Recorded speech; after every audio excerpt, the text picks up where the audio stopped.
எவ்வளவு நேரமா காத்துக்கிட்டு இருக்கிறீங்க? குறிப்பா 10:30 மணி முதல் 11 மணி வரைக்கும் தான் அனுமதி வழங்கப்பட்டிருந்தது. இன்னுமே கூட விஜயவருடைய வாகனம் வராத ஒரு சூழலை பார்க்க முடியுது.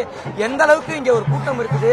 எவ்வளவு நேரமா காத்துக்கிட்டு? அதாவது மணி 11 ஆகியும் தளபதியோட வாகனம் இங்க வர முடியல. ஏன்னா மக்களோட எழுச்சி வர நெடுகளையுமே அந்த அளவுக்கு எழுச்சி இருக்கு. பெண்கள், குழந்தைகள், முதியவர்கள் முதற்கொண்டு ரோடு ஓரங்கள்ல நின்னுகிட்டு ஆரத்தி எடுக்கிறதுக்கு ரெடியா இருக்கிறாங்க. தளபதியை திருச்சிக்கு வர வைக்கிறதுக்கு ரொம்ப ஆர்வமா இருக்கிறாங்க. மக்களோட எழுச்சி என்னன்னு இதை நான் சொல்லணும். பெரிய பெரிய அமைச்சர்கள்லாம் திருச்சி எங்க கோட்டைன்னு சொல்றாங்க. அந்த கோட்டையே இன்னைக்கு தகர்க்க போறாரு. எவ்வளவு நேரமா காத்திருக்கீங்க? நாங்க 1 மணி நேரமா காத்துட்டு இருக்கோம். 1 மணி நேரம் ஆயிடுச்சு நாங்க இங்க வந்து.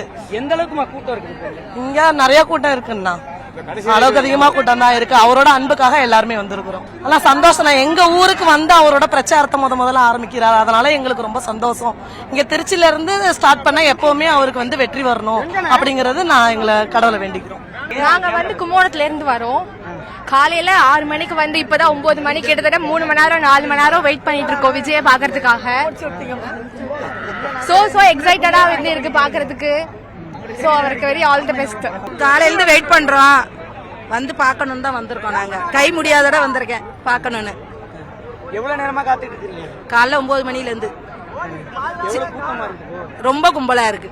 ஏன் லேட்? 10:30 மணிக்கெல்லாம் வருவார்னு எதிர்பார்த்துட்டு இருந்தீங்க.